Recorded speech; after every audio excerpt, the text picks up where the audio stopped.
사실은 작가님은 한국인이시고 한국 문화도 잘 알고 있고 하지만 책에서는 준서가 겪어야 할 낯설음을 표현하셨다는 거죠. 예. 여기서 어떤 좀 어려움이나 힘듦은 없었습니까? 왜냐면 나는 이미 다 알고 있는데 모르는 사람처럼 써야 되니까. 맞아요. 예. 근데 그 이제 외국인 친구들이 도움이 많이 됐던 게 그 친구들의 목표들이 조금 명확해요. 여행 목표를 얘기하다가 나는 알베르 카미의 무덤을 찾아가는 게 버킷리스트다 이랬더니 자기 집으로 오라는 거예요. 알베르 그래요? 카미가 묻힌 마을에 산다는 거예요. 네. 야, 이런. 그래서 거기 초대돼서 그분의 집에서 일주일간 머무르면서 와. 야. 그분이랑 되게 많이 얘기를 나눴었죠. 그래서 생테스 아저씨의 모델이 그분. 그분.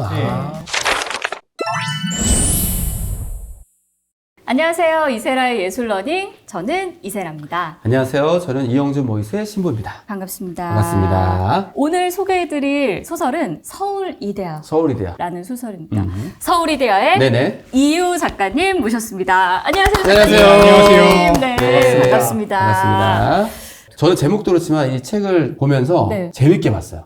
굉장히 좋아요. 굉장히 재밌게 네. 보고, 네. 예, 그리고 제가 책도 좀 이렇게 빨리 읽는 편은 아닌데, 속도감은 상당히, 왜냐면 다음 챕터가 너무 궁금해. 보통 소설이라는 것이 뭐 제1장, 제2장 네. 이렇게 나누기보다는 네, 네. 이야기로 이제 플로우를 타잖아요. 흐름을 그렇죠. 타는데 네. 너무 좋았어요.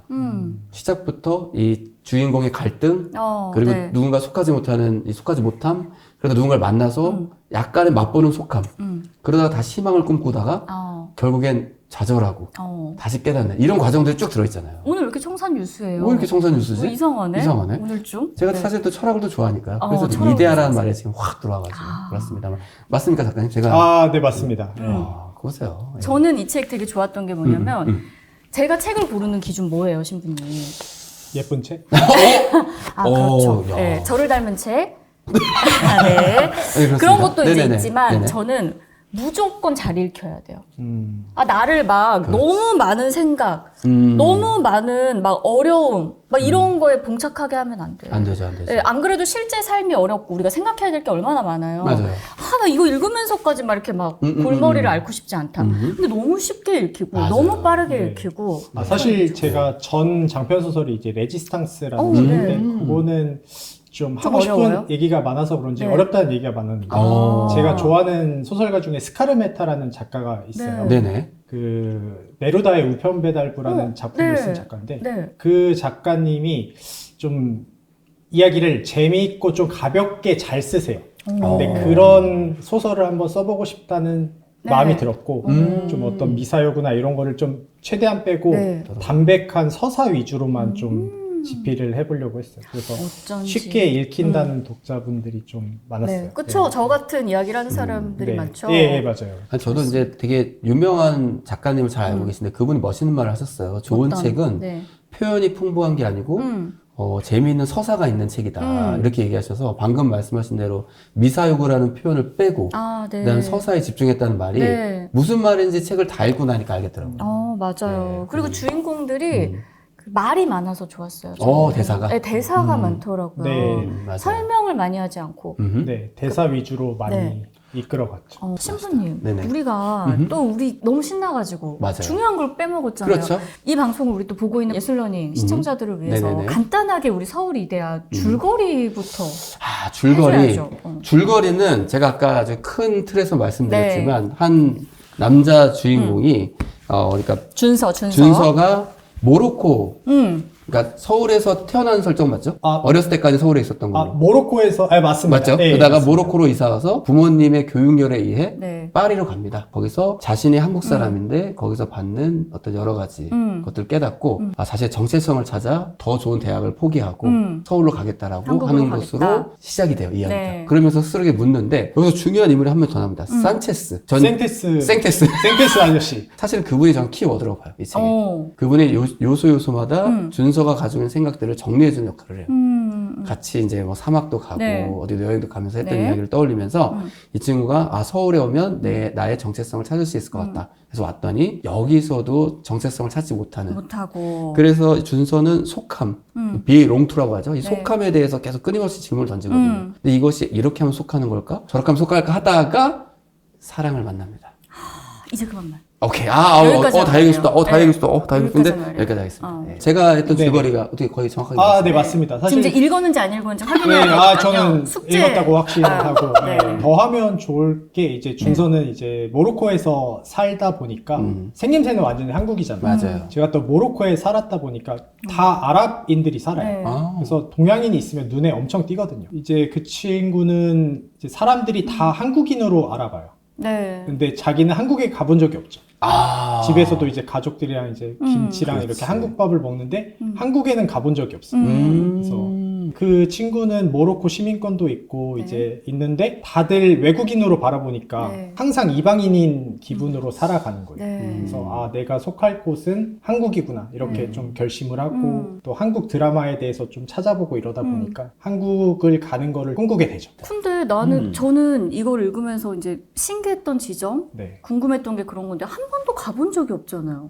근데 왜 거기에 가면 편할 거라고 생각했을까? 편한 것도 그렇지만 내가 예를 들어서 어떤 사람을 예를 들면 여자라고 이야기할 때 자신의 여자면 여자들이 갖고 있는 여성성에 대한 네. 혹은 그런 것들을 좀 알고 싶고 체험하고 싶잖아요. 근데 남들이 볼 땐 다 한국 사람이라고 하는데 네. 자기가 그 정체성이 없는 거예요. 나만 없어. 나만 모르는. 그래서 그걸 찾으러 간 것 같아요.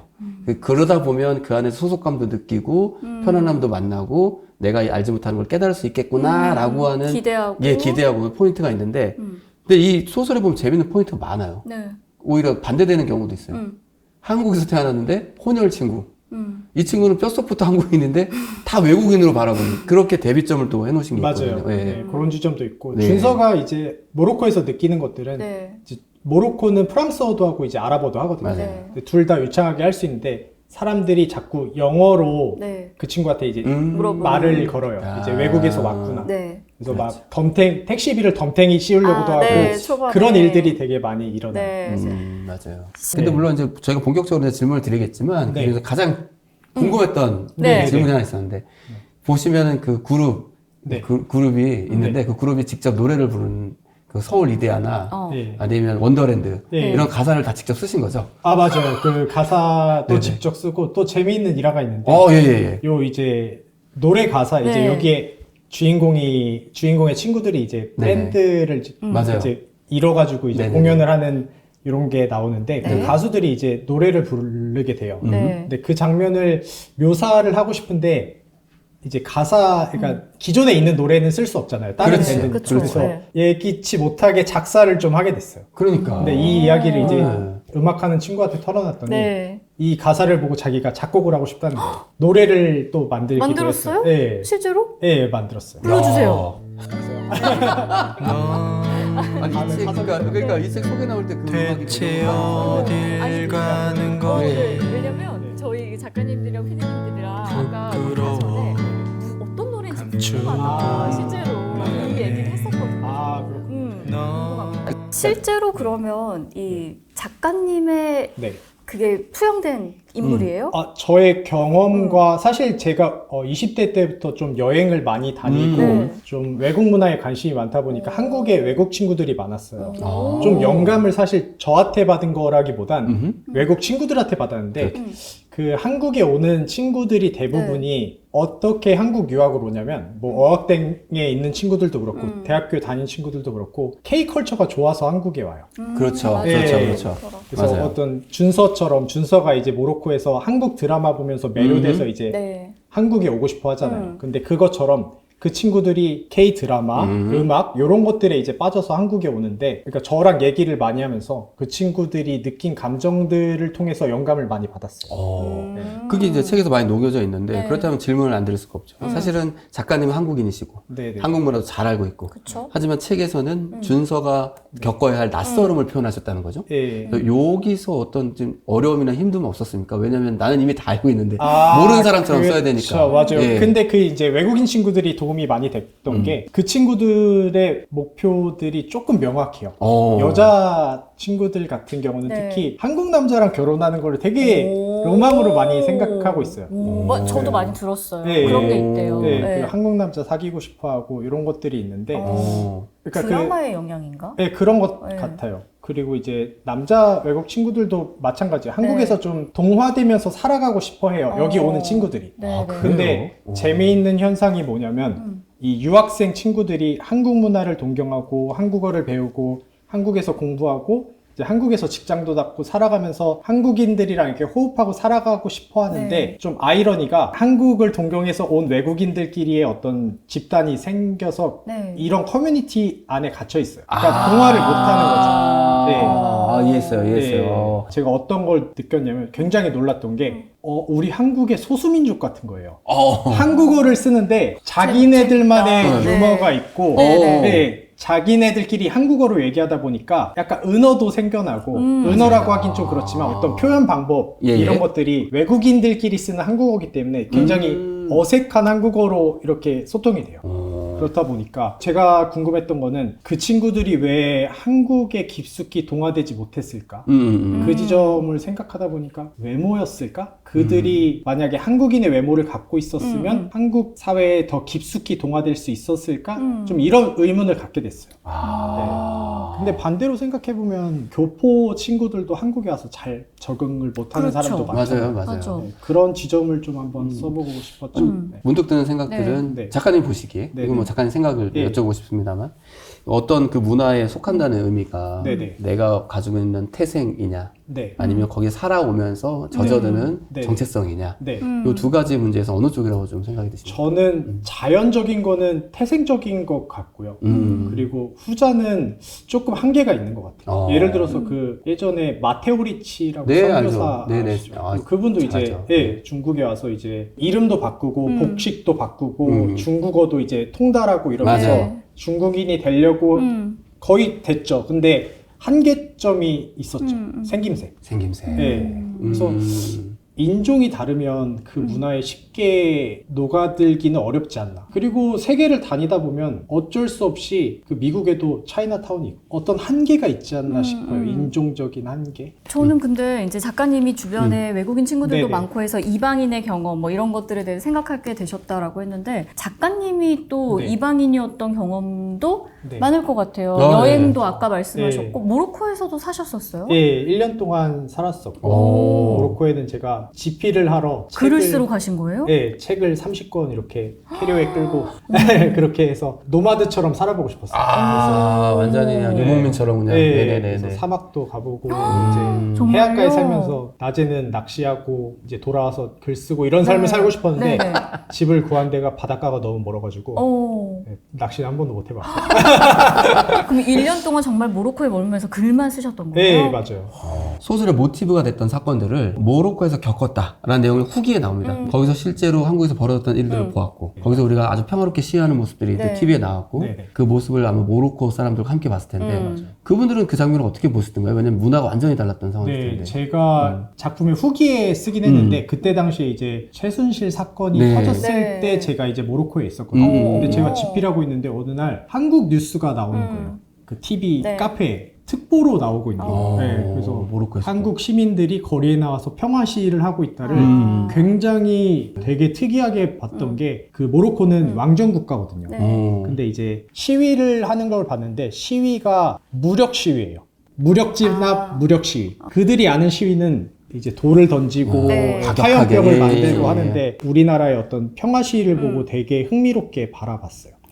그 현지인들이. 네네네, 맞아요. 아니 근데 사실 이게 소설에서 보면 여러 가지 등장인물들이 등장한다고 예, 봅니다. 저는 그중에서 가장 인상 깊은 그 생테스 아저씨. 네네네. 생테스 아저씨에 대한 어떤 그런 대사라든지 이런 거 네네. 되게 주옥 같은 대사가 많아요. 네. 그리고 마치 작가님은 이 생테스 아저씨를 통해서 뭔가 전달해주고 싶은 마음이 있는 것 같다라는 느낌까지 받았는데 혹시 그 아저씨의 어떤 탄생 비화라든지 아니면 그 영감은 실제로 또 모델이 어디서 있나요? 영감은 사실 사하라 사막을 여행 가다가 프랑스 노부부를 만났어요. 네. 네. 오래된 랜드로버를 타고 네. 네. 거기 랜드로 소설에 나오죠. 네. 오래된 랜드로버가 네, 있군요.